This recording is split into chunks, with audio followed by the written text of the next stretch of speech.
ನಮಸ್ತೆ ಎಜಿ ನ್ಯೂಸ್ಗೆ ಸ್ವಾಗತ. ಸಂಕೇಶ್ವರ ನಗರದ ಶ್ರೀ ಹಿರಣ್ಯಕೇಶಿ ಸಹಕಾರಿ ಸಕ್ಕರೆ ಕಾರ್ಖಾನೆಗೆ 5 ನೂತನ ನಿರ್ದೇಶಕರನ್ನು ಆಯ್ಕೆ ಮಾಡಲಾಗಿದೆ. ಅಣ್ಣಾ ಸಾಹೇಬ್ ಜೊಲ್ಲೆ ಅವರ ನೇತೃತ್ವದಲ್ಲಿ ಆಡಳಿತ ಮಂಡಳಿಯ ನೂತನವಾಗಿ 5 ಜನ ನಾಮನಿರ್ದೇಶಕ ಸದಸ್ಯರು ಆಯ್ಕೆಯಾಗಿದ್ದಾರೆ. ನೂತನ ನಾಮನಿರ್ದೇಶಕರಾಗಿ ಮಲ್ಲಿಕಾರ್ಜುನ ಬಾಬಗೌಡ ಪಾಟೀಲ್, ಅಶೋಕ ಬಸಪ್ಪ, ಚಂದಪ್ಪ ಗೋಳ, ಸುರೇಶ್ ಸಿದ್ರಾಮ್ ರಾಯಮಾನೆ, ಶಾರದಾ ಸುರೇಶ್ ಗೌಡ ಪಾಟೀಲ್, ಭಾರತಿ ಮಹಾಲಿಂಗ ಹಂಜಿ ಅವರು ಅವಿರೋಧವಾಗಿ ಆಯ್ಕೆಯಾಗಿದ್ದಾರೆ. ಕಾರ್ಖಾನೆ ಮಾರ್ಗದರ್ಶಕರು ಆದ ಅಣ್ಣಾ ಸಾಹೇಬ್ ಜೊಲ್ಲೆ ಮಾತನಾಡಿ, ನಿಪ್ಪಾಣಿಯ ಹಾಲಸಿದ್ದನಾಥ ಸಕ್ಕರೆ ಕಾರ್ಖಾನೆ ಪ್ರಗತಿ ಪಥದಲ್ಲಿ ಸಾಗಿತ್ತು. ಅದೇ ರೀತಿ ಹಿರಣ್ಯಕೇಶಿ ಸಕ್ಕರೆ ಕಾರ್ಖಾನೆಯು ಸಕಾಲದಲ್ಲಿ ರೈತರಿಗೆ ಬಿಲ್ ಪಾವತಿ, ಕಾರ್ಮಿಕರಿಗೆ ಸಂಬಳ, ಕಬ್ಬು ಕಟಾವು, ಮಾಲೀಕರಿಗೆ ಸಕಾಲದಲ್ಲಿ ಬಿಲ್ ನೀಡಿ, ಜೊತೆಗೆ ಉತ್ತಮವಾದ ಗಾರ್ಡನ್ ಸೇರಿ ಹಿರಣ್ಯಕೇಶಿ ಸಕ್ಕರೆ ಕಾರ್ಖಾನೆಯನ್ನ ಮಾದರಿ ಸಕ್ಕರೆ ಕಾರ್ಖಾನೆಯನ್ನಾಗಿ ಮಾಡುವ ಎಲ್ಲ ಪ್ರಯತ್ನ ಮಾಡಲಾಗುತ್ತೆ ಎಂದಿದ್ದಾರೆ. ವಿಶೇಷವಾದ ಒಂದು ನಿರ್ಣಯ ತಗೊಂಡಾರ. ಅದ್ರಾಗ ಏನು ನಮ್ಮ ಉಪಾಧ್ಯಕ್ಷರಾದ ಮಗದು ಮಜ್ಜ ಅವರು ಎಂದು ಎಕ್ಸ್ಪೈರ್ ಆಗಿದ್ರು, ಅದೊಂದು ಸೀಟ್ ಖಾಲಿ ಆಗಿದೆ. ಅದ್ರ ಬದಲಿ ನಮ್ಮ ಅಪ್ಪನಗೌಡರು ಮೊಮ್ಮಗರಾದ ಇದು ಮಲ್ಲಿಕಾರ್ಜುನ್ ಬಾಬಗೌಡ ಪಾಟೀಲ್ ಒಂದು ಪೋಸ್ಟ್ ಮಾಡ್ಕೋಬೇಕಂತ ಒಂದು ನಿರ್ಣಯ ತೊಗೊಂಡಿದ್ದೆ ಅವ್ರನ್ನೂ. ಆಮೇಲೆ ಬಾಯ್ಲಾ ಒಂದು ಅಮೆಂಡ್ಮೆಂಟ್ ಆಗಿ ಬಂದದ ನಮ್ಮಲ್ಲಿ. ಬಾಯ್ಲಾ ಹೊಸ ಆ್ಯಕ್ಟ್ ಪ್ರಕಾರ ಅಮೆಂಡ್ಮೆಂಟ್ ಆಗೋದ್ರಿಂದ ಈಗಿದ್ದದ್ದು 11 ಇದ್ದದ್ದು 15 ಆಗಿದೆ.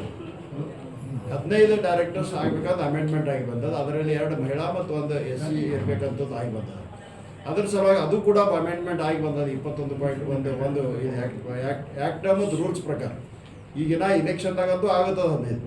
ಅದೇ ಇಲೆಕ್ಷನ್ವರೆಗೆ ನಾವು ಅವರು ಕೂಡ ಕೋಆಪ್ಟ್ ಮಾಡ್ಕೋತಾ ಇದ್ದೇವೆ. ಅದನ್ನು ಯಾರ್ಯಾರು ಅನ್ನೋದನ್ನ ಹೇಳ್ತೀನಿ.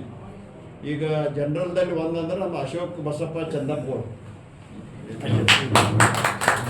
ಮಾಡ್ಕೊಳ್ಳಾಗಿದೆ. ಮತ್ತು ಮಹಿಳೆಯರಲ್ಲಿ ಶಾರದಾ ಸುರೇಶ್ ಗೌಡ ಪಾಟೀಲ್ ಹರ್ಗಾಪುರ ಅವ್ರನ್ನ ಮಾಡ್ಕೊತದ. ಆಮೇಲೆ ಭಾರತಿ ಮಹಾಲಿಂಗ ಹಂಜಿ ಕಬ್ಬೂರ್ ಅವ್ರನ್ನ ಮಹಿಳಾ 2.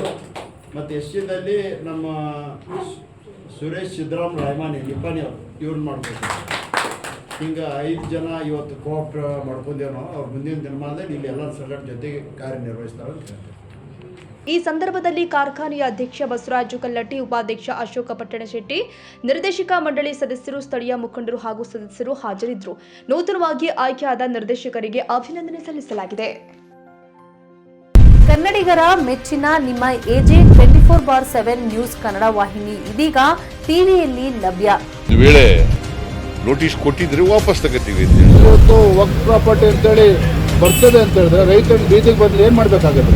ಯಾರು ವೋಟ್ ಹಾಕಿಲ್ಲ ಅಂದ್ರೆ ಗ್ಯಾರಂಟಿನೆಲ್ಲ ಸ್ಟಾಪ್ ಮಾಡ್ಬಿಡ್ತೀವಿ.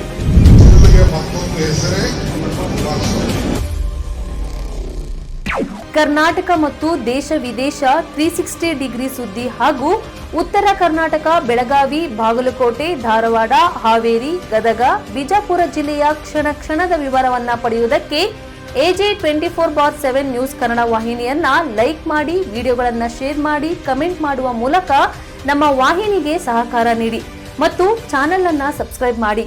ಧನ್ಯವಾದಗಳು.